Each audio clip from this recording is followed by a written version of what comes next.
cos x रहा होगा, ठीक है ना। और कॉन्जुगेट है तो जरूर ये z है तो ये z बार है ना, तो इसका मतलब cos 2x किसके बराबर रहा होगा, माइनस ऑफ sin 2x के। सही बात है, क्योंकि z z बार बराबर कब होंगे, अगर एक x प्लस आयोटा वाई है और दूसरा x माइनस आयोटा वाई है तो x तो x इक्वल है ही और y equal to minus y के बराबर होगा, ठीक है ना। इसमें वही दे रखा है ना सवाल में, और कॉन्जुगेट टू ईच अदर, ठीक है, कॉन्जुगेट है। अच्छा भाई रख के देख लेते हैं फटाफट, x equal to n pi, n pi कहाँ आएगा, इसमें आएगा पूरा, ये एन पाई है आपका, ठीक है। तो मान लेते हैं कि एन की वैल्यू 2 है, तो एन की वैल्यू 2 रखा तो cos 2 पाई साइन, ये दोनों बराबर हुए नहीं भाई, sine 2 pi equal to cos 2 pi, satisfy नहीं हो रहा तो ऐसे ही हट गया। x जीरो रखा तो sine zero cos zero minus iota, और ये x जीरो पे कितना आ रहा है 1, और ये आ रहा है sine zero 1, iota minus iota और 1, ये भी दोनों आपस में कॉन्जुगेट नहीं है। और जब x रखा n इक्वल टू 1 इस वाले में, तो n रखा 0, तो ये वाले केस में x कितना आ रहा है पाई बाय 2, तो पाई बाय 2 रखेंगे तो साइन पाई बाय 2 कितना होता है 1 minus cos pi, cos pi आपका हो जाएगा -1 यानी कि आयोटा, ये तो आपका z बन गया, और कॉस पाई बाय 2 हो जाएगा 0, और साइन पाई बाय 2 में ना साइन पाई कितना होगा 0, तो 0, तो दोनों कहाँ कॉन्जुगेट है, तो इसका मतलब क्या आएगा no value of x। Simple रख के देख ले फटाफट आपका आंसर आ जाएगा, ठीक है। और कोई भी एंगल पे दोनों मैच ही नहीं करेंगे, sin x equal to cos x और cos 2x minus sin 2x बराबर, ठीक है ना। sin cos x कहाँ मैच करते हैं, एक ही जगह मैच करते हैं, या तो पाई बाई 4 या तो 3 माइनस 3 पाई बाई 4, एम्पलीट्यूड की बात करूँ तो, क्योंकि यहाँ पर x एम्पलीट्यूड है, ठीक है। तो यहाँ होगा या तो यहाँ होगा, minus pi plus pi by 4 पे, या तो पाई बाई 4 पे। तो पाई बाई 4 पे अगर यहाँ देखें तो cos पाई और sine pi, pi by 2, cos pi by 2 और साइन पाई बाई 2 क्या मैच होंगे, नहीं होंगे। ये रेक्टिफाई कर रहा है, ये रेक्टिफाई नहीं हो रहा, सिंपल सी बात है। तो आपका आंसर वैसे भी देखो तो नहीं आ रहा है, डी आएगा आपका आंसर, ठीक है।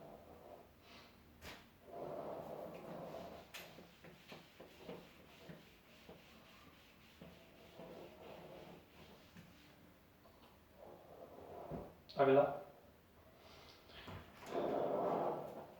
189, 189 में ये है कि z1 का बार z2 के बार और दोनों 1 है, आपको पूछा है amplitude of z1 plus amplitude of z2, ये भी 0 दे रखा है, तो आपको बताना है कि z1 z2 में रिलेशन क्या होगा, ठीक है। अच्छा अगर इनका सम 0 आ रहा है मतलब z1 का एम्पलीट्यूड थीटा रहा होगा, तो इसका कितना रहा होगा माइनस थीटा, ये कब हो सकता है, या वो तो किस में रहा हो, z कहाँ रहा हो z1 और z2 कहाँ रहा हो यहाँ पर, ठीक है। और दूसरी बात z2 क्या रहा हो, z1 z2 कॉन्जुगेट रहा होगा z1 का, इनका मॉड 1 के बराबर है, ठीक है। मॉड किसके बराबर है 1 के बराबर है, यानी कि ये डिस्टेंस और ये डिस्टेंस बराबर हो गया, ये थीटा है, ये कितना है माइनस थीटा, ठीक है, बाइसेक्ट कर रहा है। ये कौन सा ट्रायंगल हो गया, आइसोसेलेस ट्रायंगल हो रहा है, यहाँ से दिख रहा है, ठीक है। ये भी और ये भी सेम हो गया, क्लियर। तो ये बात क्या घूम के आ रही है कि z1, अगर z1 x plus iota Y है तो z2 कितना है x माइनस आयोटा वाई, ये निकल के आ गया यहाँ से। अच्छा तो इनका डॉट कितना आएगा, इनका डॉट अगर करेंगे तो मॉड z1 का स्क्वायर और इसका मॉड कितना है 1 के बराबर, तो z1 डॉट z2 कितना आ रहा है 1, तो ऑप्शन ए मैच हो गया।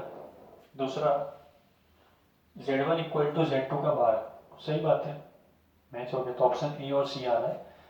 दूसरे ऑप्शन में z1 plus z2 equal to 1, तो पॉसिबल ही नहीं है क्योंकि 2x एक्स की वैल्यू छोड़ना बताइए कुछ, तो आपका आंसर आएगा ए और सी।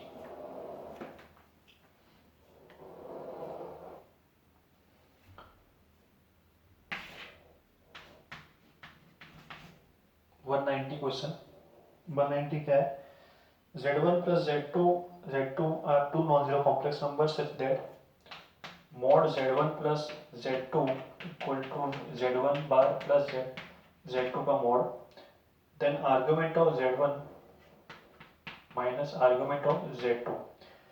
ये आपने इनइक्वालिटी में पढ़ाया है कि अगर mod of z1 plus z2 बराबर mod z1 plus mod z2 है, या तो mod z1 minus z2 mod z minus mod z2 है, तो कंडीशंस उस समय क्या होती है, कब होगी, जब z1 और z2 कोलिनियर हो और 0 1 ऑफ द एंड में आता हो।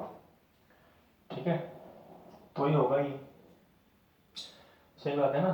z1 प्लस z2 भाई z1 की वैल्यू प्लस z2 करोगे तो मॉड z1 इनका डिस्टेंस है ना, कर लेते हैं, पता ही है आपको, ठीक है, क्या बताऊँ इसमें मैं, z1 ये क्या लिखा हुआ है, z1 minus of minus z2, ठीक है,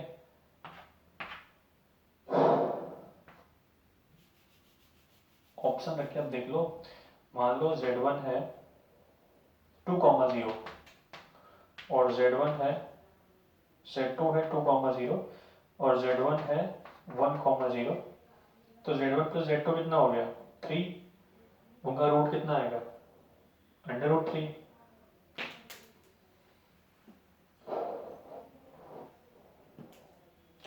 z1 प्लस z2 करोगे तो ये हो जाएगा 3,0, ठीक है, तो इनका मॉड कितना आएगा 3 आएगा, और मॉड z1 कितना आएगा 2, मॉड z1 कितना आ गया 1, तो 1 प्लस 2 कितना हो गया 3, सेटिस्फाई हो रहा है ना, सिंपल सी बात है।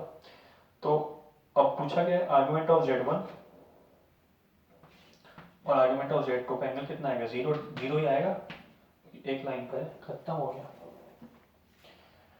तो आंसर आएगा सी। ठीक है,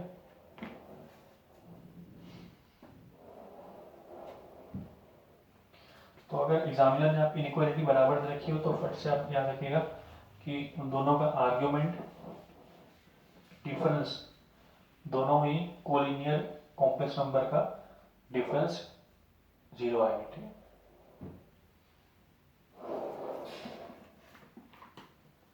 वन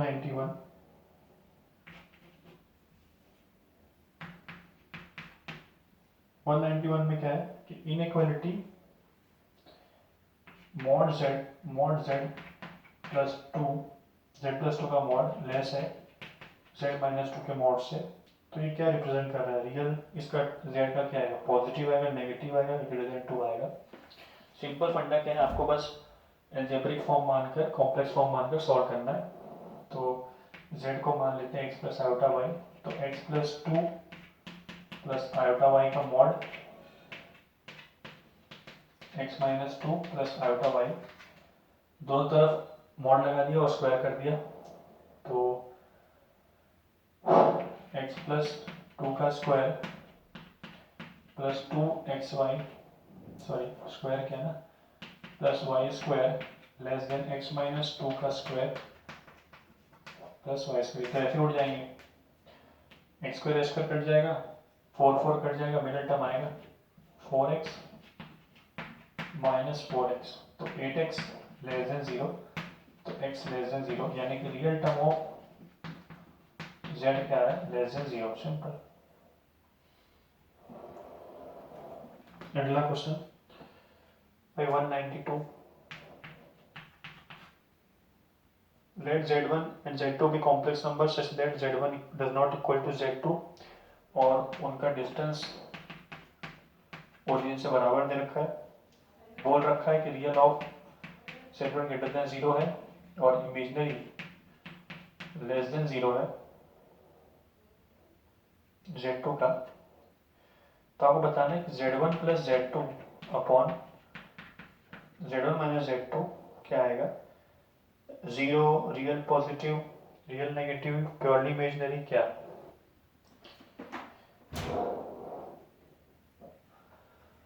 तो पहले तो बहुत सिंपल केस लेते हैं, mod z1 equal to mod z2, मतलब डिस्टेंस ओरिजिन से बराबर है, और real term of z1 positive है, तो यानी कि ये तो यहाँ आ सकता है, एक्स टर्म पॉजिटिव है ना उसका, तो इसमें आएगा z1 का एरिया और z2 का एरिया, इसका y टर्म नेगेटिव है z2, तो मान लेते हैं कोई z1, मान लेते हैं z1 एक है खूबसूरत सा 2,0 और z2 मान लेते हैं 0,-2, यहाँ माना और z1 यहाँ मान लिया, ठीक है।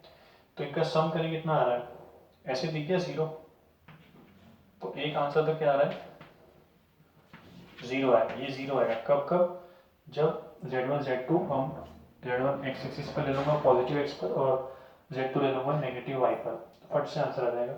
और दूसरे केस में इसको फॉलो करते हैं, मॉड z1 मॉड z2 ना, मान लेते हैं कि z1 जो है वो x प्लस आयोटा y है, ठीक है, इसका मैंने रियल टर्म पॉजिटिव माना है, और z2 इसका x1 है और y1 है, और x2 माइनस आयोटा y2, ठीक है, इसका मैंने इमीडिएट टर्म नेगेटिव माना है। तो इनका जब सम करेंगे हम, अच्छा इसका मॉड बराबर है, तो इसका मॉड कितना आएगा, x1 स्क्वायर, ये बराबर होगा x2 square plus y2 square के, ठीक है। अच्छा इनका जब सम करेंगे तो सम कितना आएगा, x1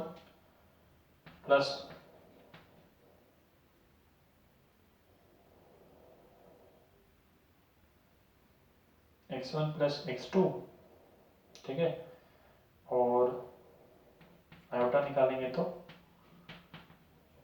y1 माइनस y2, और यहाँ पर डिफरेंस क्या आएगा, x1 माइनस x2, और आयोटा में आएगा y1 प्लस y2।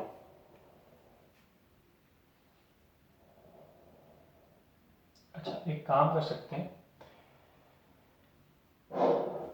इसने इस पे कमेंट पूछा ना क्या है पॉजिटिव नेगेटिव, तो z1 प्लस z2 है और z1 माइनस z2 है ना, तो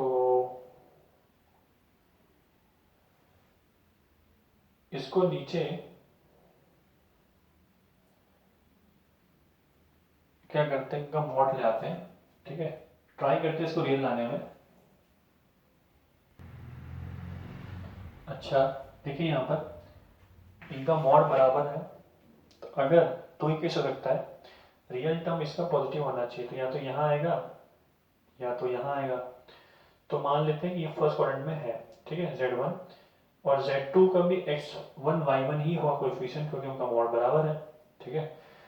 तो अगर z2 z1 इसमें रखा है, कांस्टेंट रखा है, और z2 मैंने ले लिया फोर्थ क्वाड्रेंट में, तो x1 माइनस आयोटा y1 आएगा, ठीक है, इनका मॉड बराबर है, और सेटिस्फाई भी हो रहा है, z2 का नेगेटिव टर्म आ रहा है और इमेजिनरी टर्म क्या आ रहा है, पॉजिटिव आ रहा है।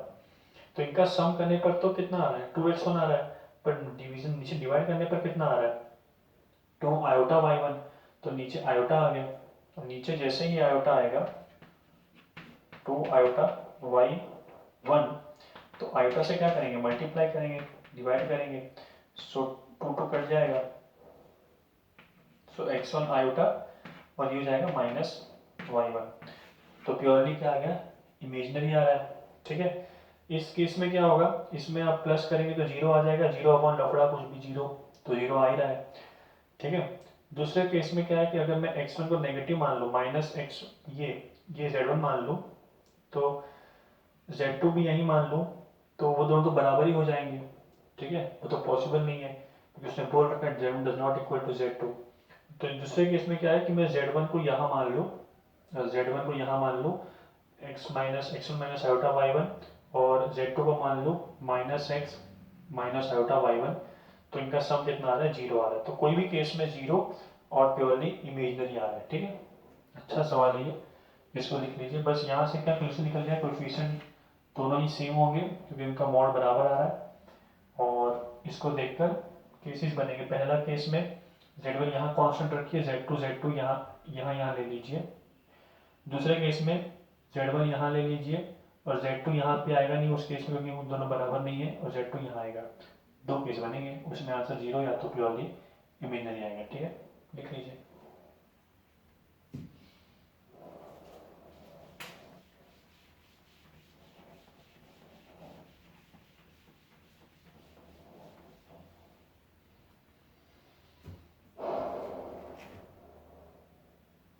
कहाँ गया चौक? चौक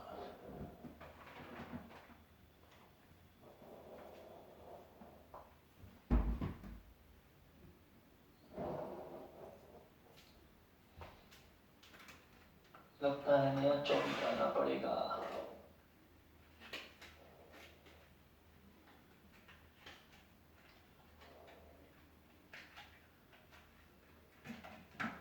ओके, न्यू चौक। Next question 193। z1 दे रखा है a plus iota b, z2 दे रखा है c plus iota d। z1 और z2 का मॉड बराबर दे रखा है। रियल ऑफ काफी कुछ दे रखा है। z1 z2 के बाद रियल टर्म 0 है। ओमेगा 1 जो कि a प्लस आयोटा c है, और omega 2 b plus iota d है। तो क्या ऑप्शन क्या आएगा? पहला mod of omega 1 1, mod of omega 2 1, real of omega 1 omega 2 का बार 0, या d none of this. 1 by 1 solve करते हैं। पहला z1 का मॉड बराबर z2 का मॉड, यानी कि स्क्वायर कर दिया, तो a square b square equal to c square plus d square. ये रिजल्ट निकल के आया। यहाँ से मल्टीप्लाई करेंगे तो a रियल टर्म ना, ac और z2 का बार यानी माइनस, तो कर लेते हैं इसको। z1 कितना है? a आयोटा b, और z2 बार कितना है? c माइनस आयोटा d है। ठीक है, क्योंकि मैंने z2 का कॉम्प्लेक्स ले लिया। इनका मुझे सिर्फ रियल टर्म चाहिए। ठीक है, मुझे उसके इमेजिनरी मिडल टर्म से कोई मतलब नहीं है, क्योंकि वो इमेजिनरी में आने वाला है। तो इसका हो जाएगा ac, और ये हो जाएगा minus iota square b d, यानी कि माइनस आयोटा स्क्वायर कितना माइनस और प्लस हो गया, तो plus b d equal to 0।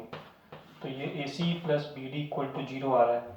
ठीक है, अच्छा भाई यहाँ पर देखिए a c equal to b d है, इसका मतलब a c equal to minus b d होगा।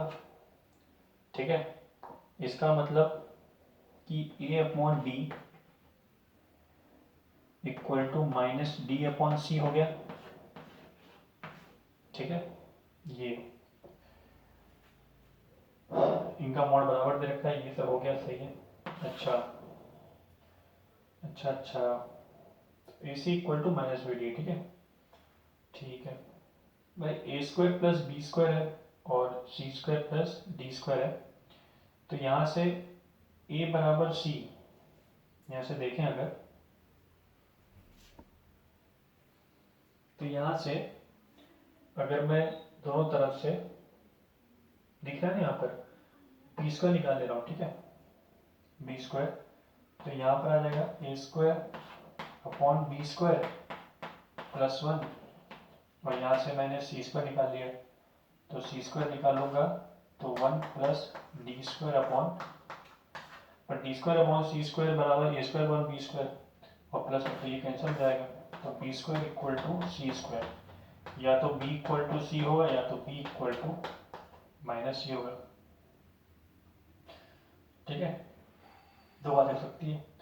अच्छा, अगर b इक्वल टू सी होगा, b इक्वल टू सी होगा, तो obviously a equal to d होगा, या तो a equal to minus d होगा यहाँ से भाई ओमेगा मॉड 1, तो ओमेगा कितना है 1 ए स्क्वायर प्लस सी स्क्वायर, ए स्क्वायर प्लस सी स्क्वायर, ए स्क्वायर तो ए रहेगा और सी स्क्वायर कितने बराबर था बी स्क्वायर के, या तो माइनस बी स्क्वायर के, तो ये कितना हो जाएगा a square plus b square. तो हमें आ रहा है मैंने सी स्क्वायर को कन्वर्ट क्यों किया बी स्क्वायर में, क्योंकि यहाँ पर मुझे पता है ये लफड़ा जो है ए स्क्वायर प्लस बी स्क्वायर वो 1 आएगा, ठीक है 1 दिया था ना, 1 आएगा।